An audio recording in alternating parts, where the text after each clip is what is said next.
ng bayan, maasahan anumang panahon.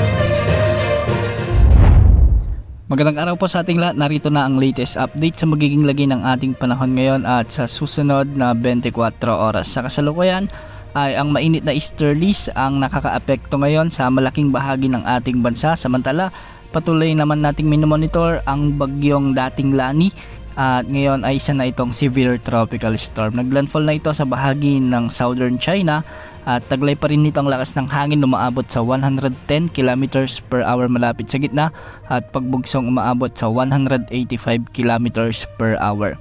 Sa mga kababayan natin sa may China, mag-ingat po sa banta ng mga pagbaha at pagguho ng lupa at sa mapaminsalang hangin na dala ng bagyong ito. Wala na rin itong direktang epekto sa anumang bahagi ng ating bansa at hindi na rin ito palalakasin ang habagat na magpapaulan sa kanlurang bahagi ng ating kapuluan. Ngayong araw, hanggang sa mga susunod na araw ay magpapatuloy ang pag-iral ng mainit na hangin mula sa karagatang Pasipiko o ang easterlies at sa kasalukuyan nagdadala ito ng maulap na kalangitan na may mga kalat-kalat na pag-ulan at thunderstorms sa Bicol Region, Eastern Visayas, Caraga at Quezon Province. Kaya kapansin-pansin sa ating satellite animations na may mga makakapal na kaulapan ngayon dahil sinasabayan ito ng mga thunderstorms. Dahil dito posible ang banta ng mga biglang pagbaha o pagguho ng lupa kung may mga umiiral ng katamtaman at minsan ay malalakas na pag-ulan. Samantala, magiging bagyang maulap hanggang sa maulap naman ang mga papawirin na may mga kalat-kalat ding pag-ulan at thunderstorms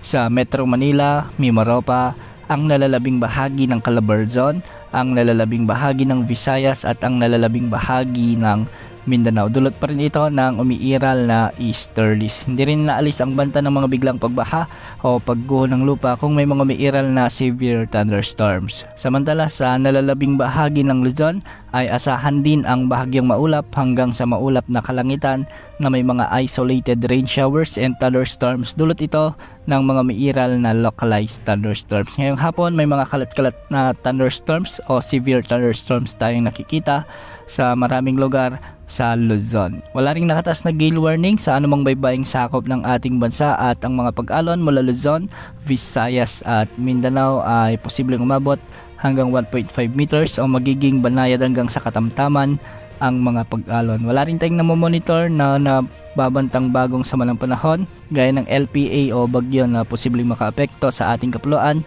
sa susunod na 3 hanggang 5 araw. Sa mga susunod na araw, patuloy na iiral ang easterlies kaya magiging maalinsangan ang panahon sa malaking bahagi ng bansa lalo na sa umaga hanggang tanghali, ngunit hindi pa rin inaalis ang banta ng mga severe thunderstorms lalo na pagsapit ng hapon o gabi. Yan muna ang latest sa lagay ng panahon. Ito po ang weather update ng bayan, maasahan anumang panahon.